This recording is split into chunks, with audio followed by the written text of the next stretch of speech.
बिस्मिल्लाह वस्सलातु वस्सलामु अला रसूलिल्लाह अम्मा बाद। जैसा कि आप लोगों को शुरू में ये बताया गया था कि किताबुत तौहीद का एक बड़ा हिस्सा वसाइल शिर्क को बताना है। क्या बताना है? वसाइल शिर्क। एक तो डायरेक्ट शिर्क से मना करना, चाहे वो शिर्क असगर हो चाहे वो शिर्क अकबर हो। वैसे तमाम शिर्क असगर वसीला है शिर्क अकबर का। नीज और भी कुछ अबवाब यहाँ जिक्र किए गए हैं। मैंने आपके लिए शायद 7 लिखा, और थोड़ा ढूंढने से 2-4 और हो सकता है, लेकिन का मिसाल ये सारे अबवाब का माहसल ये है कि ये वसाइल शिर्क है। क्या है ये सब? शिर्क का वसीला है। यानी ये बजाते खुद तो शिर्क नहीं है, लेकिन इससे शिर्क होता है, होने का इम्कान है। तो एक इंसान को अपना तौहीद और अपना अकीदा सही करने के लिए फ़कत तौहीद पर होना और शिर्क से दूर होना ही काफ़ी नहीं है, बल्कि वसाइल शिर्क से भी दूर रहना है। ये मकसूद है। क्या करना है?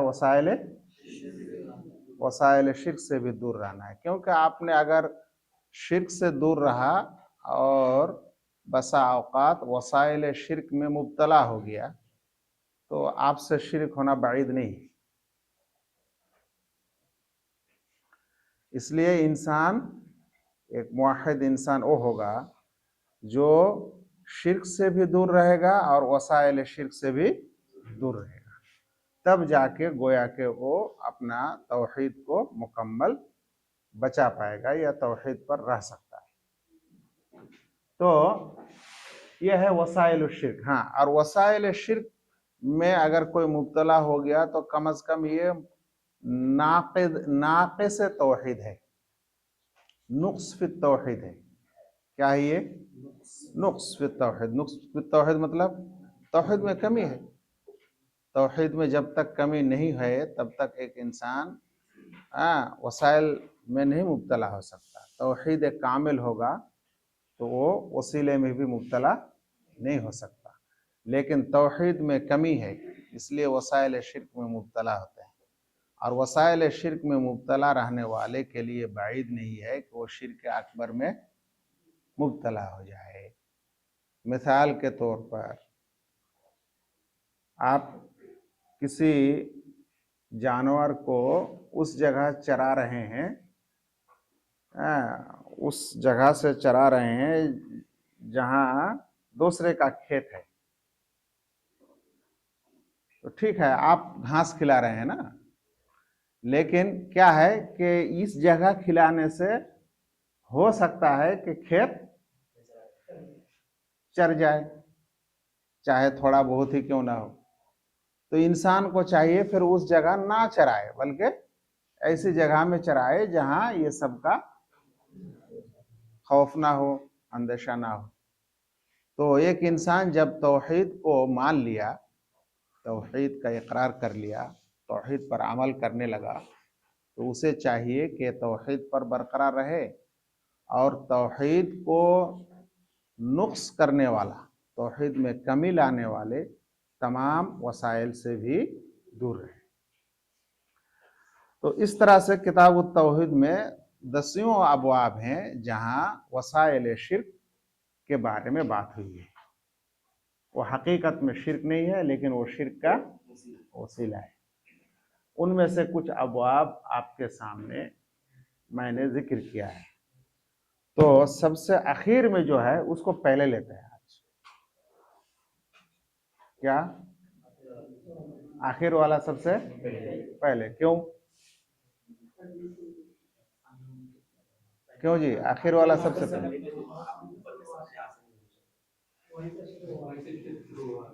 अच्छा, वो भी वसीला है लेकिन वो सबब है। वो जो है वसाइल का सबसे बड़ा सबब ये है। दूसरी बात यह है जी कि कभी कभी हाँ पढ़ाई के तरीका में तब्दील लाना चाहिए। ऊपर है, ऊपर से पढ़ते हैं, कभी हम क्या करेंगे नीचे से पढ़ेंगे ताकि लोगों को क्या लगे, बच्चों को एक नयापन लगे। कोई हर्ज नहीं। अच्छा ले पढ़ लेते हैं सबसे पहले ये आखिर वाला क्या है। आखिर वाला जो है शुरू दिन में आपको तकरीबन बताया गया है और अक्सर लोग इसको पढ़ते हैं। बाबू मा जा अन्ना सबबा कुफ्र बनी आदम। बाब ये बाब है इस बारे में कि बनु आदम के कुफ्र का सबब, कुफ्र का सबब और उनका दीन को छोड़ देना यानी दीन से खारिज हो जाना, ये नेक लोगों में गुलू करना था। नेक लोगों में गुलू करना। नहीं मिला तुम लोगों को जी? वो उर्दू किताब वाले जिनको मिला है, हाँ बोल दो सफा। ठीक। तो यहाँ शिर्क ही नहीं, यहाँ शिर्क से जिस तरह से इंसान खारिज हो जाता है दीन से, कुफर से भी खारिज हो जाता है।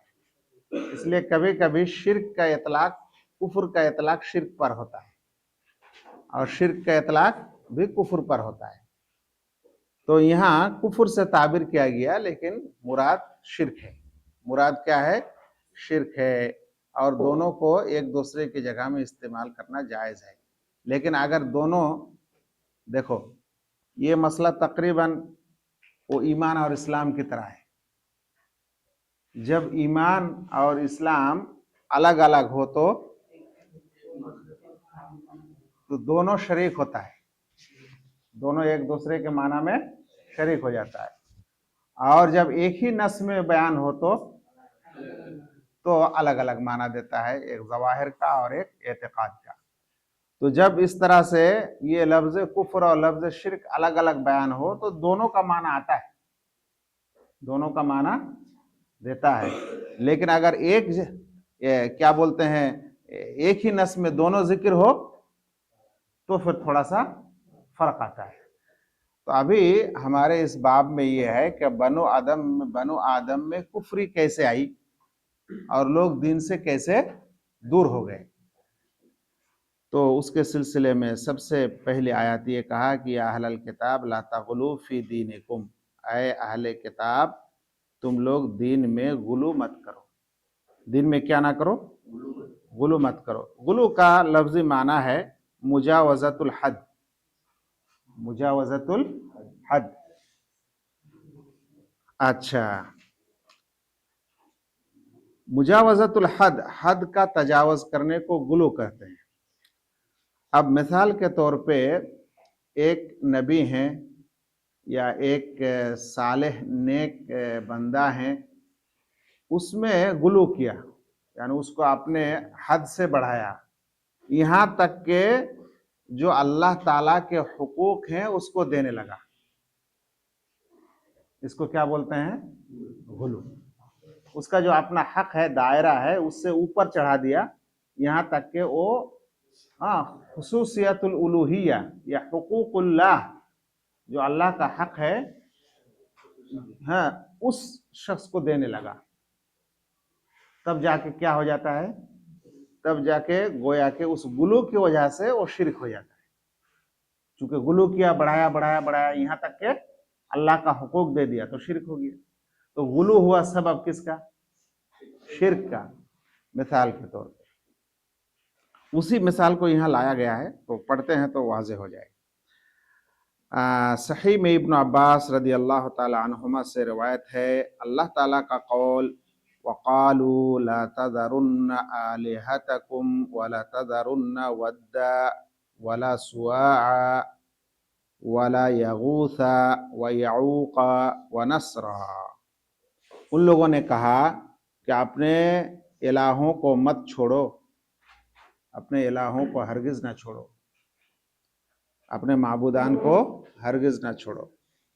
वद को मत छोड़ो, सुआ को मत छोड़ो, यगूस को ना छोड़ो, याऊक को ना छोड़ो, नस्र को ना छोड़ो। तो उनका इलाह को ना छोड़ने का जिक्र हुआ और उसके बाद इन ये सब नाम का जिक्र हुआ। तो गोया के इस हदीस में इसका खुलासा है। क्या मतलब इसका? काला काला यानी काला इब्न अब्बास रदियल्लाहु तआला अन्हु हादिही अस्माउ रिजालिन सालिहीन मिन कौम नूह, ये नेक लोगों के नाम हैं नूह अलैहिस्सलाम के कौम का। नूह अलैहिस्सलाम के कौम का किन लोगों का नाम है? नेक लोगों का। फलम्मा हलकू, जब वो लोग मर गए, औहा शैतान इला कौमिहिम, तो शैतान ने उनकी कौम के तरफ वही की, अनिन सुबू इला मजालिसिहिम, के नसब बना लो अपने मजलिसों में। नसब यानी निशानी बना लो, इन लोगों का क्या बना लो? निशानी बना लो अपने मजलिसों में, जहां बैठा करते हो उन मजलिसों में इनकी निशानियां बना लो। अल्लती कानू यजलिसून फीहा अंसाबन, जिसमें वो लोग बैठते थे उसमें नसब बना लो। क्या बना लो? नसब। नसब वही अलामत, निशान, फोटो, तस्वीर, कुछ भी।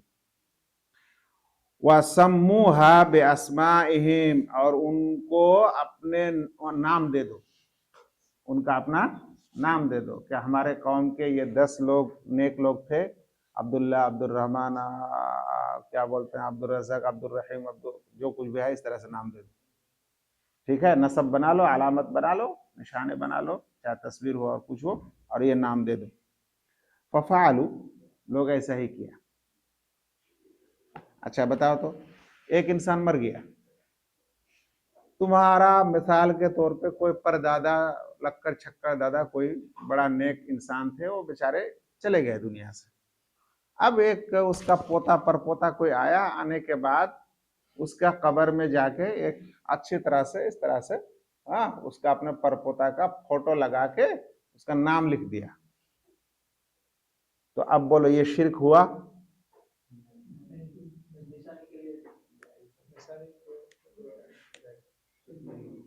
हम कहाँ पूछे आपको कि जायज है नहीं जायज है जी? कैसे ऐसे तुम लोग भद्दा जवाब देते हो जी? मैं जो सवाल पूछ रहा हूँ कि ये शिर्क हुआ कि नहीं, तो तुम लोग जायज ना जायज कहाँ चला जाता है? ये गलत है जी। इल्म के बाब में ऐसा ऐसा नहीं करना है। मैं आपको नहीं पूछा कि ये जायज है ना जायज है, क्या है नहीं है। हमको आपको मैं क्या पूछा कि क्या ये शिर्क है? एक इंसान अपने दादा परदादा के कब्र में जाके एक तख्ती लगाया और उसका नाम लिख दिया, या फिर जो है उसका फोटो ही छाप दिया, देने के बाद नीचे नाम लिख दिया, तो क्या ये शिर्क हुआ? नहीं हुआ। क्योंकि इसमें इबादा ले गैरिल्लाह नहीं हुआ।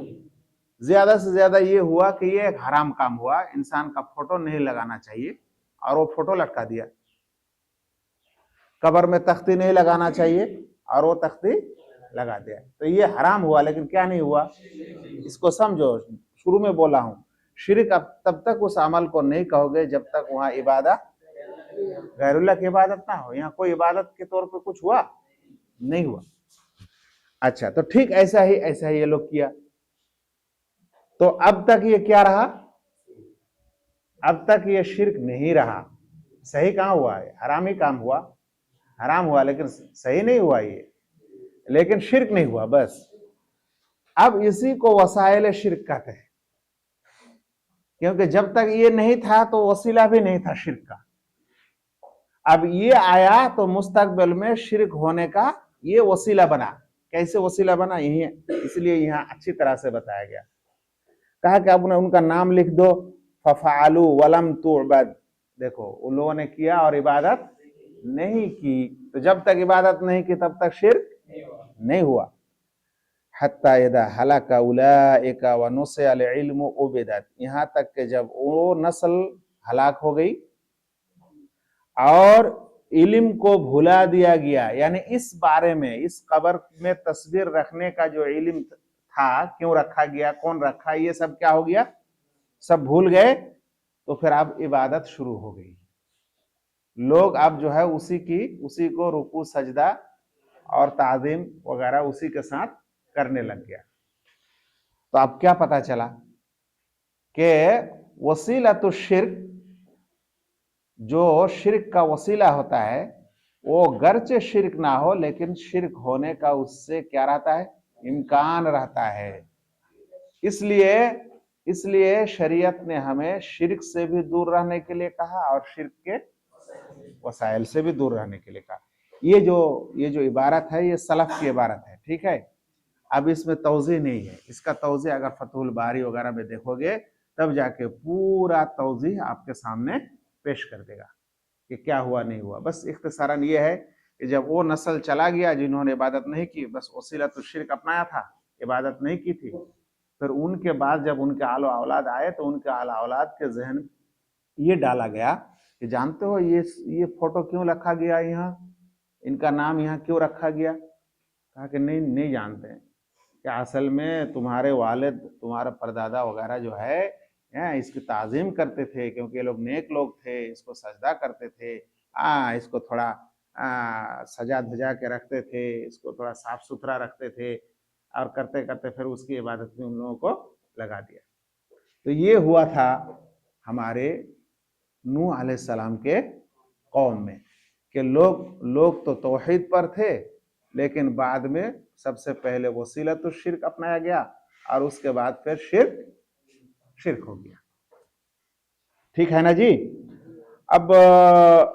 अब उसी के सिलसिले में इब्नुल क़य्यिम रहमहुल्लाह का एक कौल है और फिर अल्लाह के रसूल के वो सारे हदीस हैं जिसमें ये कहा अल्लाह के रसूल ने कि ला तुतरूनी कमा अतरतिन नसारा इब्न मरियमा, तुम लोग मेरे बारे में ज्यादती ना करो, तुम लोग मेरे बारे में ज्यादा यानी तारीफ में ज्यादती, सना में ज्यादती, ताज़ीम में ज्यादती, यानी हद से तजावज़ ना करो मेरे सिलसिले में। जैसा कि नसारा ने मरियम का बेटा यानी ईसा अलैहिस्सलाम के सिलसिले में क्या किया, गुलू किया, ज्यादती की। अच्छा, उन लोगों ने क्या ज्यादती की कि ये अल्लाह का बेटा है। तो जब ये ज्यादती की अल्लाह का बेटा, तो अल्लाह की इबादत भी जायज, अल्लाह का बेटा का भी इबादत जायज है कि नहीं। अजी मंत्री होता है तो मंत्री का ही इज्जत होती है ना, उसके बेटों का भी। हाँ, तो अब जैसा ही उनको गोया के बंदा से, अब्द से उलूहियत तक ले गया, कहां तक ले गया, गुलू, सबब शिरक होने का सबब गुलू। तो नसारा शिरक में मुब्तला हो गया है, किसकी वजह से, गुलू की वजह से। वो गुलू किया था किसके बारे में, अपना नबी ईसा अलैहिस्सलाम के बारे में। तो अल्लाह के रसूल ने हम लोगों को ये नसीहत फरमा गया है कि तुम लोग भी मेरे बारे में क्या नहीं करना, गुलू ना करना। फिर अल्लाह के रसूल ने गुलू ना करना तो कैसा, उसकी शक्ल भी बता दिया। कहा कि फ़क़ूलु अब्दुल्लाह व रसूल, बोलो तुम लोग अल्लाह का बंदा और उसका रसूल। क्योंकि उबूदियत से निकलेगा तो उलूहियत में चला जाएगा, उबूदियत से निकालेगा तो, उबूदियत से ऊंचा करेगा तो कहां चले जाएंगे, उलूहियत तक, या उलूहियत के किसी खुसूसियत तक, या उलूहियत के किसी हक के सिलसिले में। और जैसा ही हो जाएगा वैसा ही क्या हो जाएगा, शिर्क हो जाएगा। तो सबसे पहले हमें ये क्या पता चला कि नेक लोगों में गुलू करना, नेक लोगों के बारे में गुलू करना, ये शिर्क का वसीला है। और जिन लोगों ने गुलू किया था, इस गुलू करने की वजह से वो लोग शिर्क में मुब्तला हुआ था। इसलिए तौहीद ये है कि आप शिर्क के वसाइल से दूर रहें, और उन वसाइल में से एक वसीला है नेक लोगों के बारे में गुलू करना। शिर्क के वसाइल में से एक वसीला क्या हुआ, नेक लोगों के बारे में गुलू करना। जी, नेक लोगों के बारे में गुलू करते करते दुनिया वाले बहुत कुछ कर दिया। ये तो नूह अलैहिस्सलाम के कौम का मसला हम लोग कुरान और सुन्नत में पढ़ ही रहे हैं। अभी आया ईसा अलैहिस्सलाम का मसला कि उन लोगों ने अल्लाह का बंदा था तो उनको कहा दिया अल्लाह का बेटा। फिर चला गया यार, जैसे ही बेटा बोला तो हक के इलाह उसमें आ गया, हुकूक नहीं आया, अल्लाह ताला का हक उसमें आ गया। ऐसा ही उज़ैर के सिलसिले में भी यहूदियों ने कहा, यानी गोया के उज़ैर जो नेक बंदा, उसको भी क्या कर दिया, गुलू करते हुए अल्लाह का बेटा बना दिया और फिर उसकी इबादत हो गई, उसमें भी शिर्क। उसके बाद हमारे नबी सल्लल्लाहु अलैहि वसल्लम ने वसीयत की कि गुलू मत करो, लेकिन फिर भी कुछ लोगों ने गुलू किया और कर रहा है। मिसाल के तौर पे कुछ लोगों ने कहा कि हमारा नबी सल्लल्लाहु अलैहि वसल्लम इंसान नहीं थे, बशर नहीं थे, बल्कि अल्लाह का नूर थे। यानी बशर होने में उनको लगता है कि कमी है, इसलिए क्या करना है, अब वो लोग अल्लाह का बेटा बनाया था और ये लोग अल्लाह का नूर बनाया। अच्छा जी, एक इंसान अगर कोई कहता है, मिसाल के तौर पे ये कलम है ना और ये उसका ढक्कन है, तो ये ढक्कन किसका हिस्सा है? इस कलम का हिस्सा है। तो अगर कोई कहता है कि अल्लाह का नूर से हमारा नबी मोहम्मद सल्लल्लाहु अलैहि वसल्लम पैदा हुए, तो अल्लाह के रसूल किसका हिस्सा हुए? तो फिर नसारा ने जो बोला था कि ये अल्लाह का बेटा है, तो बेटा बोलने के वक्त जाती हिस्सा नहीं बोला था, बेटा बोला था। इसमें तो जात से शरीक हो गया। नहीं समझ में आया? वो उसका बेटा है ये बोला था, हाँ, कि उसका नस्ल से हो गया मिसाल के तौर पे। लेकिन अगर कहता नहीं खुद अल्लाह जाते इलाही का ही हिस्सा है, तो ये बढ़कर नहीं हुआ। तो जिन लोगों ने हमारे नबी को फिर कहा कि ये बशर नहीं बल्कि अल्लाह का नूर है, तो ये गुलू नहीं है, और एक हिसाब से ये बजाते खुद रुबूबियत में शिर्क है।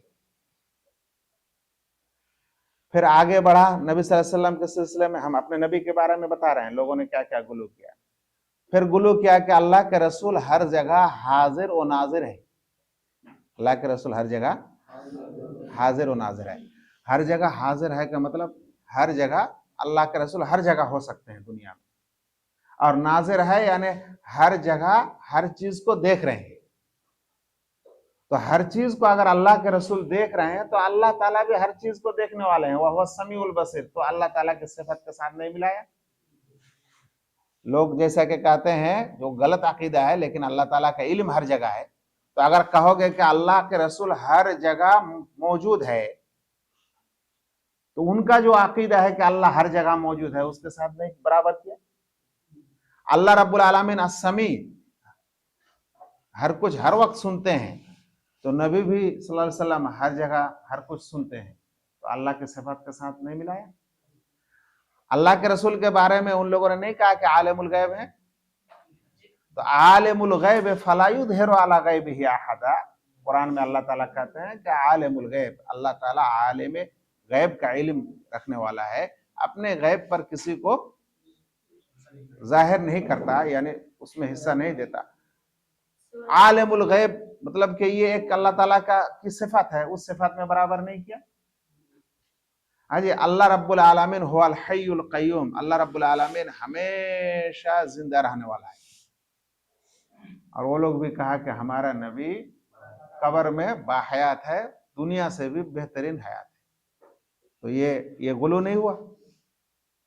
तो आप बोलो, ये सब जब इंसान गुलू करने लग गया, तो अब जो बंदा और रसूल का हक है, उसके हक से उनको ऊंचा हक देने लगा, और यही गुलू है।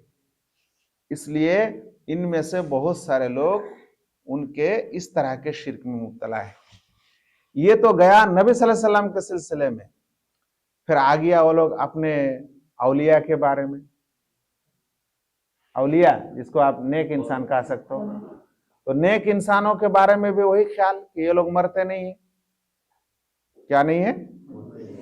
लो, दुनिया के तमाम लोग मरते हैं, लेकिन अंबिया ये औलिया नहीं मरते हैं। उनके यहाँ औलिया नहीं मरते हैं, बोला कब्र में वो बाहयात हैं। इसीलिए ना जो कुछ मुराद मांगते हैं तो वो सुन लेते हैं और देते हैं। नहीं बोलते हैं? अच्छा, नहीं जानते हो आप लोग? अच्छा, उनके औलिया के बारे में ऐसा ऐसा किस्सा लिखा है कि ताज्जुब में पड़ जाओगे। एक इंसान शादी करने जा रहा था, बारात में एक दूल्हा कहाँ जा रहा था? शादी करने।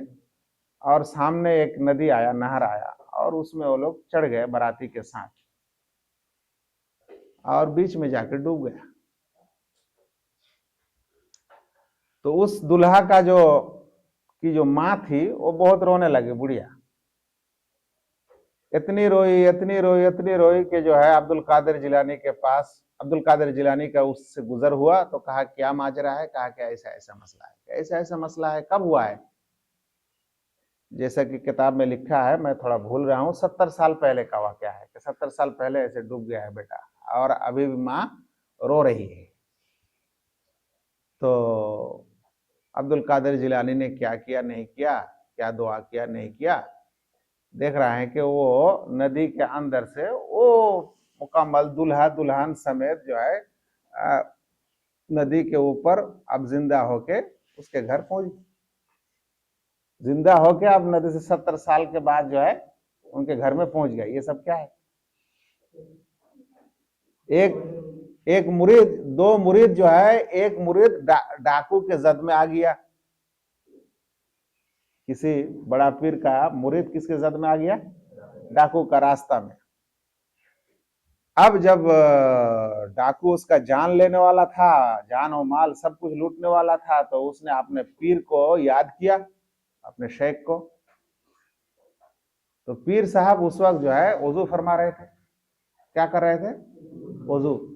तो वजू करते हुए वो अपना एक खड़म, खड़म समझते हो, वो काठ का जो चप्पल होता है, जूता होता है, वो खड़म जो है फेंक दिया और वो उड़ते उड़ते आके उस डाकू को इतना मारा कि डाकू का हाल बुरा और ये फिर बच के आ गया। लोगों ने पूछा कि पीर साहब ये क्या माजरा है, एक खड़म आपने उड़ा क्यों दिए? कहा कि फलां मुरीद मेरा जो है परेशानी में मुब्तला है, इसलिए मेरा खड़म हुआ, उड़ के चला गया। और अभी अमेरिका और इजराइल दोनों मिलके ईरान को मारने के लिए जो है करीब आना पड़ रहा है उन लोगों को।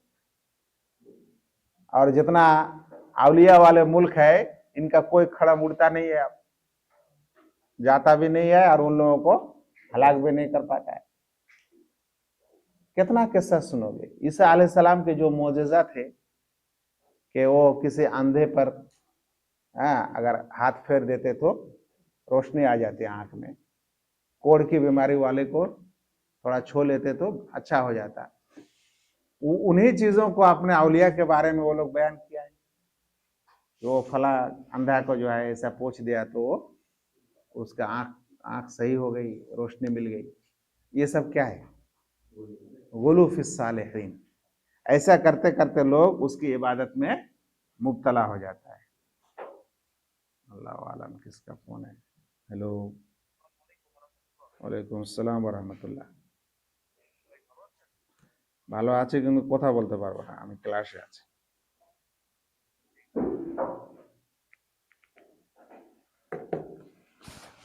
अच्छा, हाँ, तो ये सब क्या है जी? ये सब गुलू है। इतना गुलू है कि जो है इंसान को बंदा के हद से, बंदा के हुदूद से तजावुज करते हुए इलाह के हद में जाके बैठा दिया। उधर शिया राफिदियों ने अली रदी अल्लाह ताला अन्हु को उलूहियत के दर्जे में लाया। किसके दर्जे में लाया? उलूहियत। और अभी तो उमूमन ये लोग, वो लोग अपना हर इमामों का फोटो सामने रखता है, सजदा भी करता है आराम से। तो नूह अलैहिस्सलाम के कौम में जो फोटो रखा गया था तो वो लोग पहली कौम इबादत नहीं की, और ये लोग बनाते भी हैं और डायरेक्ट सजदा भी करते हैं। आराम से आप देख सकते हो किसी भी इंटरनेट केस में। वो आपने आइम्मा के बारे में ये बोला, उनके जो 12 इमाम होते हैं, उन आइम्मा के बारे में ये बोला कि इन्ना मिन, खुमैनी ने लिखा अपनी किताब में, इन्ना मिन ज़रूरियत मज़हबना, इन्ना मिन ज़रूरियत मज़हबना अन्ना ले इमामना मकामुन ला यबलुगुहु मलकुन मुकर्रबुन वला नबियुन मुरसल। हमारे मजहब यानी हमारे इस्ना अशरिया शिया, अभी जो शिया ईरान में है, इनका कार्य हमारे मजहब में से, मजहब के जरूरी इल्म में से ये है, जरूरी अकीदा में से ये है कि हमारे आइम्मा का वो मकाम है जिस मकाम को ना नबी पहुंच सकता है, ना कोई रसूल पहुंच सकता है, ना कोई मुकर्रब फरिश्ता पहुंच सकता है। उनका इतना मकाम है। उनके आइम्मा के सिलसिले में उनका ये अकीदा है कि वो लोग मासूम हैं। उनके 12 इमाम क्या हैं? मासूम हैं। उनका अकीदा यह है कि उन 12 इमामों का कौल हदीस है। सिर्फ नबी का कौल क्या नहीं है? हदीस नहीं है, बल्कि उनके 12 इमामों का कौल क्या है? हदीस है। नहीं जानते हैं तो नहीं जानते, जो नहीं जानते हैं तो जान लीजिए। उनके यहाँ हदीस की सनद जो होती है वो सनद जरूरी नहीं है कि नबी सल्लल्लाहु अलैहि वसल्लम तक पहुंचे, जैसा कि हमारे यहाँ हदीस नबी सल्लल्लाहु अलैहि वसल्लम तक पहुंचना चाहिए, बल्कि उनके यहाँ हदीस यह है कि उनके इमाम तक पहुंच जाए। नहीं समझ में आया? शिया जितना भी है दुनिया में, राफिदा, ये लोग जो है करबला के सिलसिले में इतना गुलू किया कि करबला में जियारत करना हज और उम्रा से बेहतर बताया। तुरबत करबला और करबला की मिट्टी का तो इतनी अहमियत है कि सजदे में उसका इस्तेमाल करते हैं। क्यों? आजकल जिस शख्स का देहांत हो गया या करा दिया गया, जिस लीडर का, उसकी नमाज की का कोई फोटो वोटो देखना, और सामने इतना गोल एक मिट्टी है, कभी तबरुक लेते रहता है। ये सब क्या है? तो ये तमाम के तमाम आया कहां से? गुलू से। किससे आया? गुलू, जो कि क्या है? जो कि शिर्क का एक वसीला है। वसाइल शिर्क मुख्तलिफ है, उनमें से ये।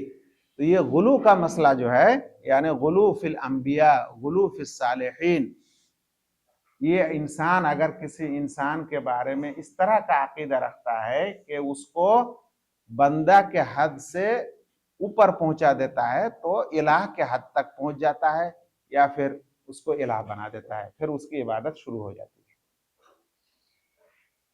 अभी समझ में आएगा ये मसला? गोया कि इसी रास्ते से हमारे मुसलमानों में शिर्क आया है। बिला शक इस वक्त जो शिर्क अकबर आया है, उसका सबसे बड़ा सबब क्या है? ये सबसे बड़ा वसीला क्या है? गुलू फिल अंबिया, बोलो अंबिया तो नहीं, फिर सालिहीन, गुलू फिल सालिहीन। ये हो गया आपका एक चैप्टर, यहां से हो गया। इस बारे में मेरे पास और भी कुछ बातें थी, लेकिन अभी नहीं बताएंगे। ठीक, अभी एक चलो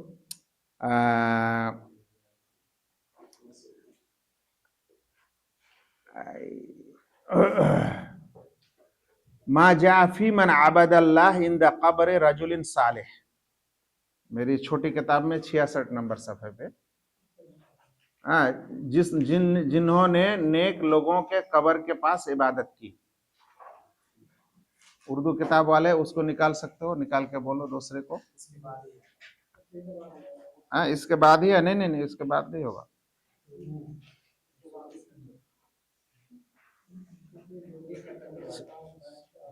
बाबू माजा फी मन आबद अल्लाह इंद कब्र रजुलिन सालिह। अच्छा ठीक, 119 देखो जी, और छोटी किताब हो तो 66।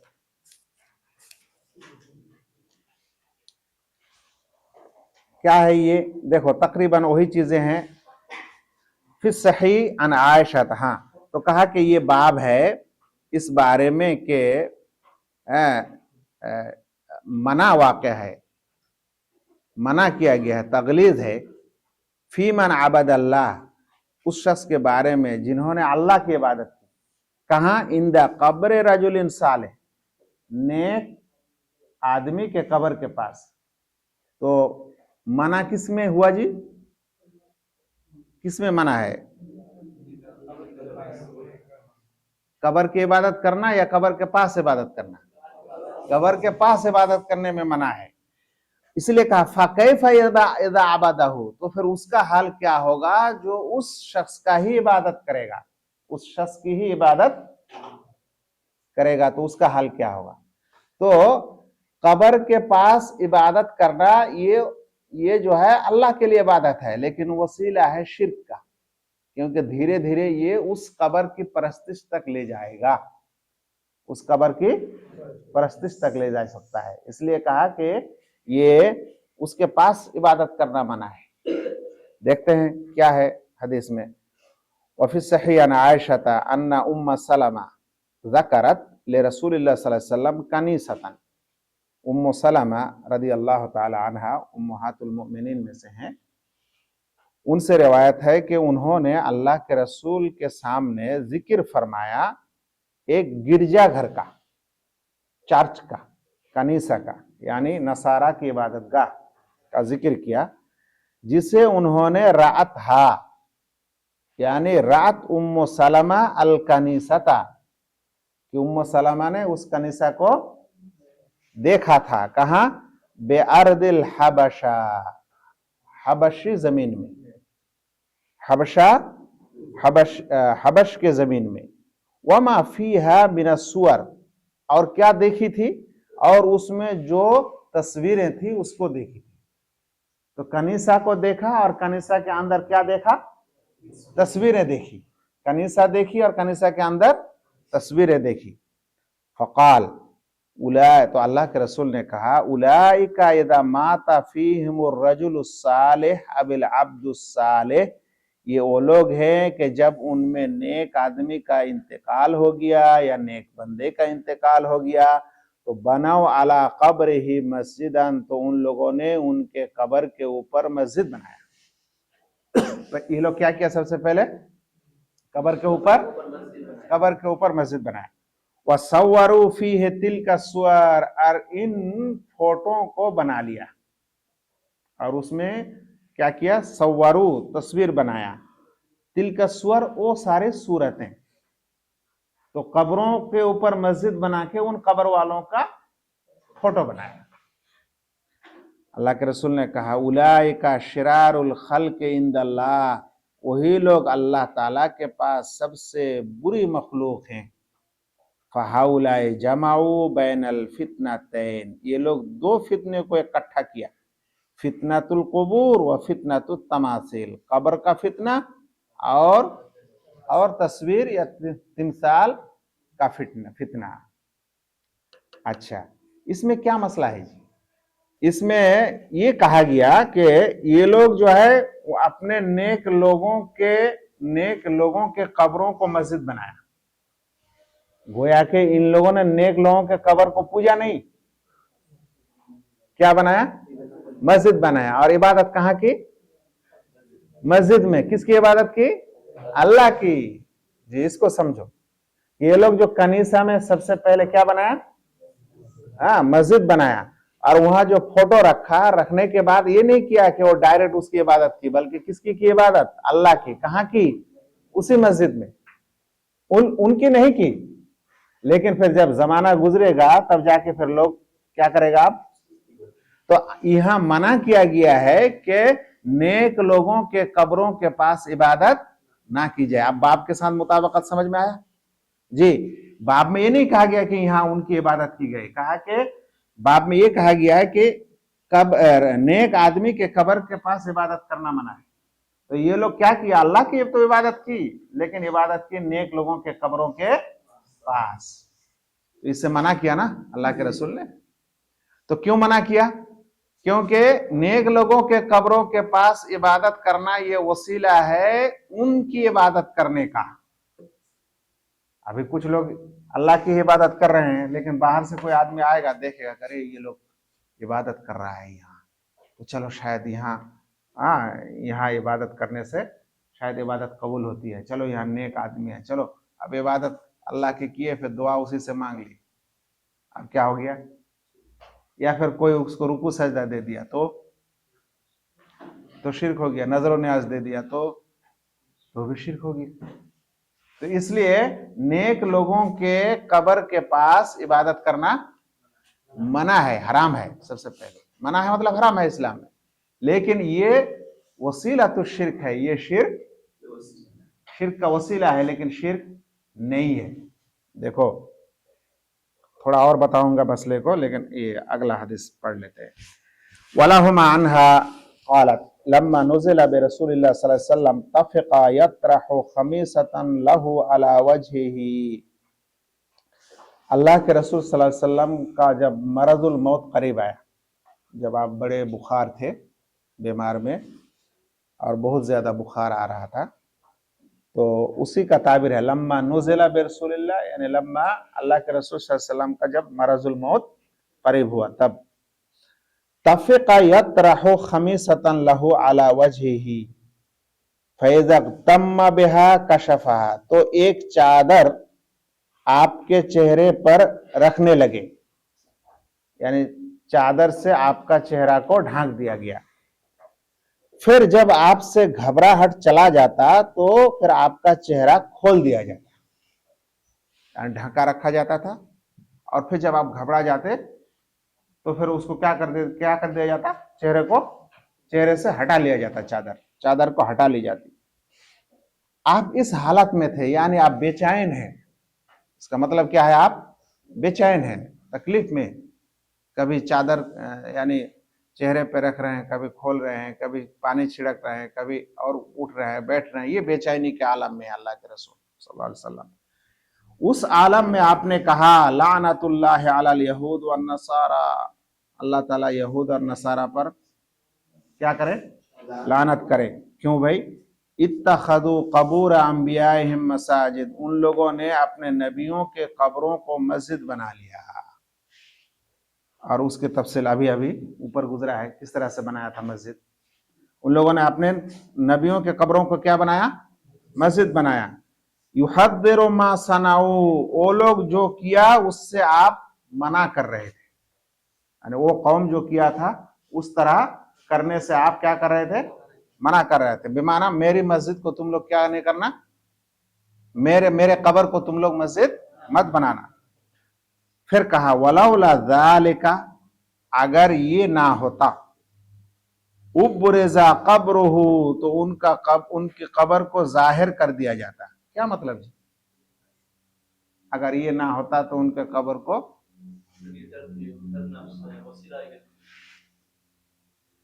हाँ, ला उब्रिज़ा क़ब्रुहु का क्या माना, बाकी लोग बोलो, वाज़े कर दिया था, मतलब अभी नहीं पहचानते हैं। এই তরজমাটা যে করিয়েছে তোমাদেরকে, ওইটাই হলো সমস্যা, আর ওইটার জন্য এটা সওয়ালটা করলাম। आपके आप सल्लल्लाहु अलैहि वसल्लम के कब्र खुली जगह पे होते, अगर ये डर ना होता कि दूसरे लोग उसमें मस्जिद वगैरह बना लें।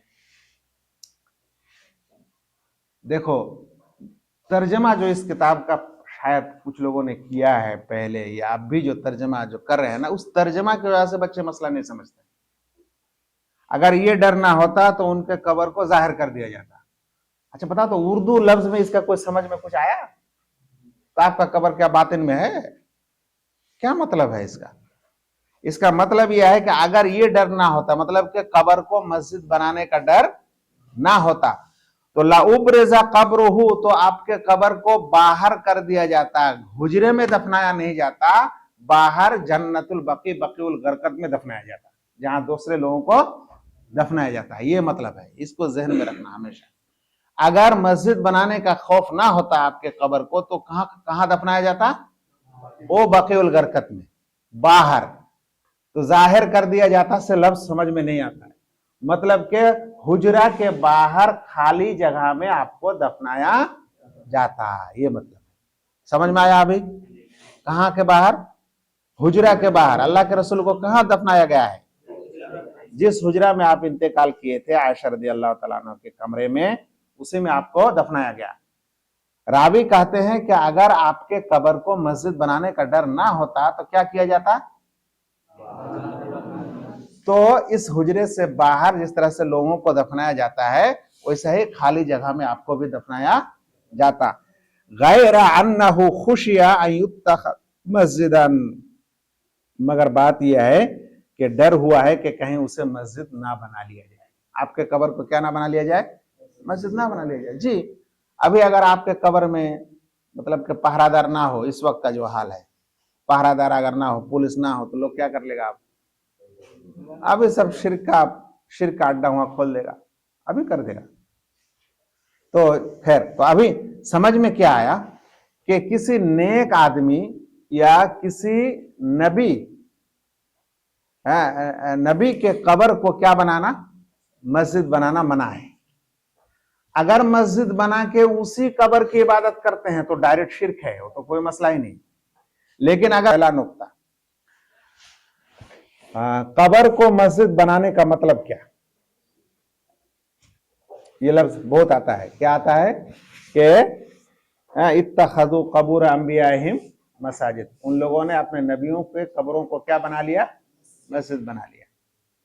तो कब्रों को मस्जिद बनाने का दो मतलब, एक मतलब तो हकीकत में किसी वली या किसी नबी के कब्र को इतना वो लोग गुलू किया उस कब्र के बारे में और उस वली के बारे में कि उस जगह में इबादत करना पसंद किया, इसलिए जाके हकीकत में एक मस्जिद बनाया। हकीकत में क्या बनाया? मस्जिद बनाया, हकीकी मस्जिद बनाया। यानी इसलिए मस्जिद उस कब्र की वजह से उस मस्जिद को बनाया गया कि ये हमारा नेक आदमी का कब्र है या नबी का कब्र है, इसलिए हम लोग यहाँ क्या बनाएंगे? मस्जिद बनाएंगे। जिस तरह से अभी भी दुनिया में बहुत सारी जगह में है, जैसा कि ये नसारा के चर्च में था, और अभी भी दुनिया में बहुत सारी जगह में नेक लोगों की वजह से क्या कर लिया? उसके कब्र कब्र कब्र के ऊपर क्या बनाया? मस्जिद बनाया। कब्र है मस्जिद के अंदर और इधर लोग नमाज पढ़ रहे हैं। कभी किबला की तरफ भी होता है, कभी आजू में, कभी बाजू में, लेकिन मस्जिद के अंदर है। तो इसको कहा जाता है कि कब्र को क्या बनाया? मस्जिद बनाया। अबे हम लोग ये बात नहीं कर रहे हैं कि ये इबादत किसकी हो रही है, हम सिर्फ इस नुक्ते पे हैं कि कब्र को मस्जिद बनाने का क्या मतलब। ये पहला मतलब जो वाज़े मतलब है। दूसरा मतलब है जी, दूसरा मतलब को समझने के लिए, दूसरा मतलब को क्या करने के लिए? समझने के लिए एक मिसाल ले लो। पहले आपका डाइनिंग हॉल है ना मदरसा में, जहां आप लोग क्या करते हैं? खाना खाते हैं। असल में उसको खाना खाने के लिए ही बनाया गया है, लेकिन देखा ये गया कि हमारे बच्चे जाके वहां पढ़ रहे हैं, स्टडी कर रहे हैं। क्या कर रहे हैं? स्टडी कर रहे हैं बैठे बैठे। कहा कि अच्छा बेंच है, टेबल है, पढ़ने में भी अच्छा लगता है, फैन भी है, पढ़ रहे हैं सब। अच्छा, फिर जब इम्तिहान का वक्त आया तो इम्तिहान भी होने लगा। वहीं लोग क्या करने लगे? इम्तिहान भी होने लगे। देखा ये गया कि कभी शेख जाके एक दो क्लास भी कर लिया वहीं, ताकि क्लासरूम से यही जगह ज्यादा अच्छा लग रहा है। तो एक दिन चेयरमैन साहब ये सब कुछ देखा माजरा, देखने के बाद ये कहा, ये लोग तो मेरा डाइनिंग हॉल को क्लासरूम बना लिया। क्या बोला? ये लोग मेरा डाइनिंग हॉल को क्या बना लिया? क्लासरूम बना लिया। तो ये जुमला कहना सही होगा ना? इसलिए कि ये फिर कहा, ये लोग तो मेरा डाइनिंग हॉल को जो है मदरसा बना लिया। क्या बना लिया? मदरसा बना लिया। क्यों भाई? क्योंकि मदरसा में क्या काम होता है? मदरसा में ही ना होता है, क्लास होता है, इम्तिहान होता है, पढ़ाई होती है, बच्चे वहां बैठ बैठ के पढ़ते हैं। तो मदरसा का जितना काम हो रहा है यहाँ हो रहा है। तो बनाया था मैं डाइनिंग हॉल, लेकिन ये लोग क्या बना लिया इसको? मदरसा। क्योंकि मदरसा का जो काम हो रहा है वही यहाँ हो रहा है। तो अगर इस लफ्ज में, इस हदीस में ये लफ्ज है कि लोगों ने कब्र को मस्जिद बनाया, यानी मस्जिद में जो काम होता है वो काम कब्र के पास होने लगा। क्या बोला मैंने? माना मस्जिद में जो काम होता है वो काम उस कब्र के पास होने लगा। तब जाके कहोगे उन्होंने कब्र को क्या बनाया? मस्जिद बनाया। गर्चे हकीकी इमारत ना हो, जुमला यहाँ है, गर्चे क्या ना हो? हकीकी इमारत ना हो। मिसाल के तौर पे कब्र के चारों तरफ जो है दीवार बना के कोई मस्जिद नहीं बनाया। तो अगर बनाया तो जाहिर माना दिया कि कब्र को मस्जिद बनाया, वो तो सब समझता है। लेकिन दूसरा माना यह है जो कि अब अक्सर लोग नहीं समझता है, वो ये है कि मस्जिद में जो काम होता है वही काम कब्र के पास होने लगे, तो बोला जाएगा कि कब्र को क्या बनाया? अब बोलो बच्चे, मस्जिद में क्या क्या काम होते हैं? अजय, क्या क्या काम होता है मस्जिद में? अरे बोलो। सबसे पहले मस्जिद में लोग नमाज पढ़ते हैं, रुकू करते हैं, सजदा करते हैं, दुआ करते हैं, कुरान पढ़ते हैं, एतिकाफ करते हैं, सवाब के खातिर उसको पोंछते हैं, झाड़ू लगाते हैं, उसकी खिदमत करते हैं, है ना, ये सब काम करते हैं ना। अब देखो आ जाओ कब्र को मस्जिद बनाना।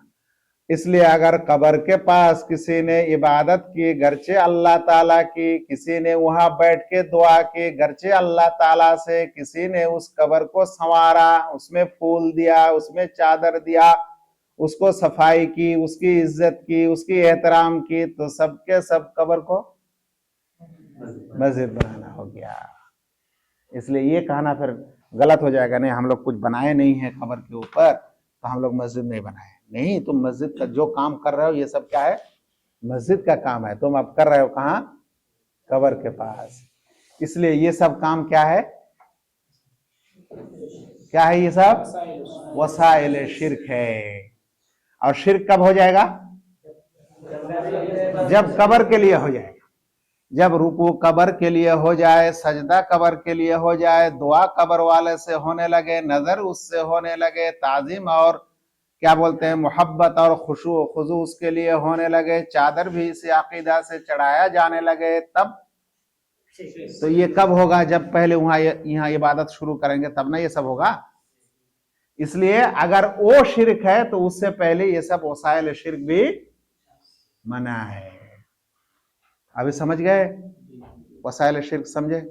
अब्दुल्ला समझा, दो अब्दुल्ला एक जगह बैठे हो, हाँ, एक बड़ा अब्दुल्ला एक छोटा अब्दुल्ला। अच्छा ठीक, अभी सवाल बच्चे, अभी सवाल मेरा सुनो। असल में ये घंटी ऐसे है ना कि हम ही को ज्यादा बोलना पड़ता है, क्योंकि हमें कोर्स लंबा है इसलिए, वरना एक एक मसला मिलता तो हम जो है बड़े सवाल और जवाब के साथ मसले को हल करते। लेकिन अभी एक सवाल करना है हमको। सवाल को पहले सुनो, कोई नहीं जवाब देगा, बल्कि क्या करना है तुम लोग, अभी गौर से सुनना है। सवाल को गौर से सुनो, किसी को जवाब नहीं देना है यहां तक कि मैं किसी से जवाब तलब करूं। ठीक है बच्चे। एक शख्स एक मजार में गया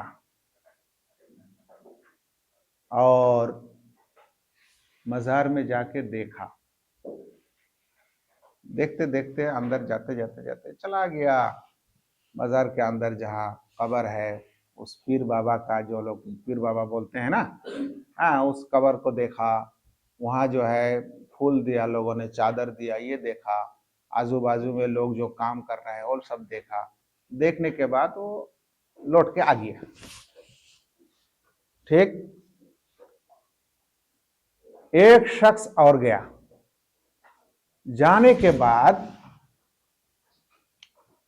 देखा कि कब्र के पास सब जो है वहां कोई सिजदा कर रहा है, कोई चादर चढ़ा रहा है, कोई मिठाइयाँ चढ़ा रहा है, कोई जो है सजदा रेज है, कोई जो है सलामी दे रहा है। तो वो भी थोड़ा बैठ गया, बैठ के हाँ, तो वो लोगों से पूछा कि ये सब क्यों कर रहे हो भाई, क्या बात है, ये क्या माजरा है। तो कोई बातचीत नहीं कर रहा है, लेकिन किसी ने कहा बात मत करो, ये बड़ा नेक जगह है। क्या है ये, बड़ा नेक जगह है, ये हमारा वली है, ये यहाँ कैसे तुम ये सब क्या कर रहे हो, नहीं जानते हो, तुम्हें कुछ पता नहीं है, ये फला बाबा है, कितना बड़ा नेक इंसान है, यहाँ बात करते हो। तो वो सोचा कि अरे ये बहुत अच्छी जगह है, तो वो भी थोड़ा बैठ गया। वहाँ बैठने के बाद दुआ की, अल्लाह मुझे नौकरी वोकरी नहीं मिलती है, मौलवी साहब हूँ, तनख्वाह भी थोड़ा कम है, तो थोड़ा हमें सरकारी नौकरी दिला दो, वो हलाल हो या हराम हो, नाउज़ुबिल्लाह, मतलब नौकरी की दुआ करने लगा हूँ, पैसा का वहाँ। या फिर कहा कि चलो सऊदीया जाना है तो हम जो है आज दुआ कर लेते हैं थोड़ा कि अल्लाह कुल्लिया तो फारिग होने वाला हूँ, मुझे थोड़ा सऊदीया पहुंचा देना। ये कितना नंबर आदमी का काम हुआ, दूसरा नंबर आदमी का काम हुआ। तीसरा शख्स गया, जाने के बाद वहां क्या किया, सबसे पहले जाने के वक्त एक नजराना ले लिया। वो नजराना क्या था, तो मिसाल के तौर पे एक चादर, एक शाल, या फिर कहो कि मिसाल के तौर पे एक जो है ज़बीहा ले लिया, चाहे एक मुर्गा ही क्यों ना हो, ले लिया। लेने के बाद उसके मज़ार में दे दिया, नजराना पेश किया, और जो है वहाँ के जो खादिम वगैरह हैं उसको दे दिया कि ये बाबा के नाम पेश कर दो। पेश कर दिया मैंने नजराना, ताकि मेरा जो है फला मुराद पूरी हो जाए। क्या हो जाए? फला मुराद पूरी हो जाए। दिल में कोई मुराद है वो मेरी क्या हो जाए? पूरी हो जाए। मैं ये नजराना आपके यहाँ पेश किया। ये कितना काम हो गया? 3 काम हुआ। अच्छा जी, अब बताया जाए कि पहला काम का हुक्म क्या है, दूसरे का क्या है और तीसरे का क्या है। अभी हम जिसको पूछेंगे वो बोलेगा। अभी सुना ना गौर से? गौर से सब सुन लिया, ठीक। सबसे पहले वो जो लड़का बोला बीच वाला, सुनो। पहला वाला शख्स गया था किस लिए? यूं देखने के लिए। तो उसका मकसद क्या था? उसका मकसद देखना। उसका मकसद ना उस नेक इंसान के पास इबादत करना और ना उस नेक इंसान से नेक इंसान की इबादत करना, उस कब्र वाले की इबादत करना ना उस कब्र वाले के पास इबादत करना, फकत मुजर्रद देखना। तो बोलेंगे इसका हुक्म जायज है, लेकिन उस इंसान को नहीं जाना चाहिए जिसका अकीदा कमजोर है। जाना चाहिए उसको? वो क्या हो जाएगा फिर? वो भटक जाएगा। इसलिए जिसका इंसान क्या है, जिसका अकीदा क्या है, कमजोर है, उसको क्या नहीं करना चाहिए? जाना नहीं चाहिए। दूसरा इंसान वहां गया, लेकिन जाके जो इबादत की, किस लिए ये दुआ की? तो किस लिए दुआ की थी? नौकरी के लिए। किससे दुआ की थी? तो गोया के इबादत जो दुआ है ये अल्लाह ही के लिए हुई। लेकिन गड़बड़ क्या हुआ? हाँ, गड़बड़ क्या हुआ? कब्र के पास, नेक इंसान के कब्र के पास दुआ की, जो कि हमारे शरीयत में क्या है? जो कि मना है, हराम है, क्योंकि ये वसीला तो शिर्क है, तो ये हराम है। लेकिन अगर इसको शिर्क और बिदात के हुक्म में लाओगे तो बिदात ही होगा। ये जुमला सही बोला हो। क्यों जी? क्यों बिदात है? उसने एक ऐसा अकीदा बनाया जो अकीदा शरीयत में क्या है? नहीं है, नया है। क्या? नेक आदमी के पास दुआ करने से दुआ कबूल होती है, नेक इंसान के कब्र के पास दुआ करने से दुआ कबूल होती है। ये जगह बरकत है, उसकी बरकत होने के लिए दलील चाहिए ना। तो आप जो है उस जगह में दुआ कबूल होती है, ये दलील होगी तब ना आप वहां दुआ करोगे। मिसाल के तौर पे दुआ कबूल होती है बैन आजान वाले कामा, दुआ कबूल होती है मिसाल के तौर पे सजदे में। अगर कोई इंसान कहेगा कि नहीं दुआ कबूल होते हैं भाई क़याम के हालत में, तो आप क्या बोलेंगे? ये बिदात है। ये अकीदतन बिदात भी है, अमलन भी बिदात है, तो इसलिए वो बिदात है। और तीसरा क्या किया? वो हाँ, नजर क्या है? नजर क्या है? इबादत है। नजर क्या है? इबादत है। ये किसके लिए किया? उस गैरुल्लाह के लिए किया, तब जाके क्या हो गया? शिर्क हो गया। अब सवाल यह है कि जो लोग शिर्क को और शिर्क का वसीला को नहीं समझता है, वो दोनों को एक कर देता है। अक्सर हमारे खुद अपने उलमा भी क्या कर देता है? शिर्क और शिर्क के वसीला जो कि हराम है या बिदात है, उसको जो है शिर्क के हुक्म में ला देता है। इसलिए एक मजार में जो कुछ होता है सब शिर्क अकबर नहीं है। शिर्क अकबर होगा उसका अकीदा और उसके करतूत के एतबार से। अगर उसका अकीदा यह है कि भाई हम मजार में इसलिए जाते हैं कि मजार में जाने से जो है हमारे दुआ कबूल होती है, मजार में जाके दुआ करने से क्या होती है? दुआ कबूल होती है। ये वही बोलता है ना कि ये वली की जगह है और इसमें जो है अल्लाह ताला की बरकत है, तो इसमें दुआ कबूल होती है। यहाँ नमाज पढ़ने से नमाज कबूल होती है, यहाँ जो है दान खैरात करने से दान खैरात कबूल होती है। तो बोलेंगे कि ये क्या है? बिदात है। और अगर ये बोलते हैं नहीं हम इससे दुआ मांगेंगे, जैसा कि अक्सर लोग यहां से शुरू करता है और फिर आखिर में जाके क्या करने लगता है, उसी से दुआ करने शुरू करता है, उसी के लिए नजराना पेश करना शुरू करता है, उसी की खुशनुदी के लिए दान करता है। पहला शख्स जो है दान किया, मिसाल दे रहा हूं मैं, एक इंसान जाके 1000 टका मजार में दान किया, इसलिए दान किया कि मजार की तरक्की हो, ये जो है वली की जगह है, वो और ये बरकत वाली जगह है, तो इस बरकत वाली जगह में दान करने से दान कबूल होती है। अल्लाह के लिए दान किया, मजार के लिए नहीं, इसके लिए अल्लाह के लिए दान किया, इसलिए इस नियत से कि ये दान कबूल की जगह है, इसलिए दान कर दिया हो। अक्सर लोग ये समझते हैं ना, जो कम मजहब परस्तिश करने वाले हैं, कि ये बड़ा नेक जगह है, वली की जगह है, तो क्यों ना हम यहाँ कुछ दान और खैरात करें। तो वहां दान करते हैं इसलिए अल्लाह के लिए दान करता है, लेकिन उस जगह को बरकत वाला समझ के। और एक इंसान जाके दान किया खुद उसकी खुशनुदी पाने के लिए, उस कब्र वाले की खुशनुदी, रजामंदी हासिल करने के लिए, कि मैं ये दान करूंगा और वो राजी होगा तब मेरा मसला हल हो जाएगा।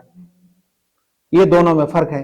पहला वाला बिदअत है, दूसरा वाला शिर्क अकबर है। जो पहला वाला बिदअत है उसको आप वसीला तो शिर्क बोलेंगे, ये ऐसा वसीला है जो कि बिदअत है, जो कि क्या है, बिदअत है। उसी चीज को अल्लाह के रसूल ने हदीस में जिक्र किया कि उनके नेक लोग जब मर गए तो उनके कब्रों पे मस्जिद बना लिए और फोटो बना लिए। तो वो मस्जिद क्यों बना, इबादत के लिए। तो उस जगह को इबादत कबूल होने की जगह या बरकत वाली समझा, तब जाके वो बिदात हो गए, हराम हो गए। लेकिन तब तक शिर्क नहीं होगा जब तक कि वहां इबादत ले गैरिल्लाह ना हो। यहां तक कि उस फोटो के लिए हो जाए, उस कब्र के लिए हो जाए, उसकी जमीन के लिए हो जाए और किसी के लिए हो जाए, अल्लाह के रसूल सल्लल्लाहु अलैहि वसल्लम के। इसलिए अगर कोई इंसान अल्लाह के रसूल सल्लल्लाहु अलैहि वसल्लम के कब्र के पास बैठ के दुआ करते हैं इस नियत से कि यहाँ दुआ कबूल की जगह है, तब जाके क्या हो जाएंगे, बिदात हो जाएंगे। लेकिन अब तुम जाके कब्र वालों को बोलो तो वो डंडा मारेगा, मतलब वो इस बिदात को इतना बेहतर समझता है कि हाँ वहां का दुआ कबूल नहीं होगी। लो, तो दुआ कबूल होने ना होने के लिए तो दलील चाहिए ना कि ये दुआ कबूल की जगह है। ऐसा ही मसला है। अभी समझ में आया शिर्क और वसाइल शिर्क, कौन जाके असली शिर्क में होता है और कौन जाके वसाइल शिर्क में होता है। तो वसाइल शिर्क वाला तमाम का तमाम हराम है, उसका हुक्म क्या है, हराम है। अब वसाइल शिर्क कभी बिदात भी हो सकता है, कभी शिर्क असगर भी हो सकता है। समझ में आया, क्या हो सकता है, तमाम वसाइल शिर्क हराम है, लेकिन कभी बिदात हो सकते हैं, कभी शिर्क असगर हो सकते हैं, लेकिन हराम है, इसमें कोई शक नहीं। अब हमें बताया जाए बच्चे कि तकरीबन हम लोग कितना दर्स पढ़े, 10 हो गए, पूरे 10। अच्छा बोलो तो पूरे 10 दर्स में से कौन सा दर्स सबसे ज्यादा अहम था और कौन सा सबसे ज्यादा अहम नहीं था। हाँ, 10 के 10 अहम है ना। अब ये है मसला, शिर्क और तौहीद के बाद में आप किसी को अहम और गैर अहम नहीं कर सकते बच्चे, हर अहम है, हर एक अहम है। देखो एक दिन का मैं वाकया बोल के खत्म करता हूं। मैं पासपोर्ट बनाने गया एक शहर में, पटना में। तो सुबह सुबह अभी ऑफिस नहीं खोला था, तो पास में एक गुरुद्वारा था, गुरुद्वारा है वो गांधी ब्रिज के पास, गांधी पुल के पास। तो मैं और मेरा एक साथी, दोनों हम यहीं के तालिब इल्म थे कुल्लिया के। तो कहा कि चलो जब वक्त है तो थोड़ा देख लेते हैं, सब इसको देखने के लिए आता है। जब अंदर पहुंचे तो देखा कि एक कब्र है, गुरुद्वारे के अंदर एक कब्र है, और वैसे ही कब्र में चादर वगैरह चढ़ा हुआ है। और उनका जो गुरुद्वारा का उसको क्या जो बोलते हैं, उसके खादिम को जो कब्र के पास बैठे रहते हैं, वो एक इंसान बैठा हुआ है वहां। तो जैसे ही हम लोग घुसने गए तो कहा कि पहले सर ढांको। तो टोपी से भी ढांकने से जाने देता है, रुमाल से, कोई पगड़ी से, कुछ से भी सर को ढांकता है, उसके बाद घुसने देता है। तो मैं टोपी लगा लिया ऐसा ही, देखते हैं अंदर क्या है। तो जैसे हम लोग घुसे वहां, वैसे वो आदमी कह रहा है कि ये नमस्ते करो, कबर को क्या करो, नमस्ते करो, मतलब कि उनका जो तरीका है वो तरीके से करने के लिए कहा। अल्लाह अकबर, अल्लाह अकबर। मुझे झट से किताबुत तौहीद याद आ गया। वल्लाह उस वक्त मुझे क्या याद आ गया, किताबुत तौहीद को, हदीस के जो है, एक मक्खी को कुर्बानी देने की वजह से कहां चला गया, जहन्नम में। मैं कहा कि इंशाअल्लाह, कहां आया भाई। तो मैं दौड़ के भाग के आ गया। आपको बोला तो सजदा करने के लिए हम क्या किए, हम दौड़ के भाग के निकल, सुबह सुबह था, कोई भीड़ कोई नहीं था रास्ता में, वो निकलने वाला, हम भाग के आ गए और हमारा जो साथी था उसको पकड़ लिया।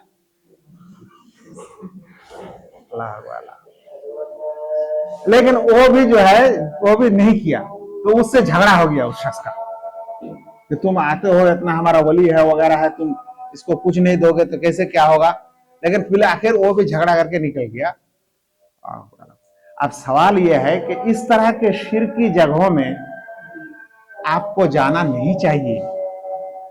इसलिए कि मिसाल के तौर पर पहला मैं ये बोला कि हम भाग के आ गए, अगर भागने का जरिया ना होता तो अब जबरदस्ती का मसला आता, फिर भी आपको जबरदस्ती शिर्क करना पड़ता, चाहे वो आप शिर्क हो या ना हो, लेकिन करना पड़ता ना। तो इसलिए शिर्क के जहां अड्डे होते हैं वहां देखने के घर से भी नहीं जाना चाहिए आम लोगों को, क्योंकि उसमें शुबह भी पड़ता है, जबरदस्ती भी कुछ करना पड़ता है। तुम लोगों को बता दें, कुछ ऐसी जगह है, कुछ ऐसे ऐसे मजार बने हुए हैं दुनिया में, अगर इंसान नहीं भी चाहता है झुकना, फिर भी वो लोग दरवाजा ऐसा बनाता है छोटा कि आपको झुक के ही जाना पड़ता है, ताकि शक्लन आप झुक के जाए। इसलिए आप अगर वसाइल शिर्क से बचना चाहते हैं तो चाहिए कि आप ऐसी जगहों से क्या रहें, दूर रहें, नहीं जाना चाहिए।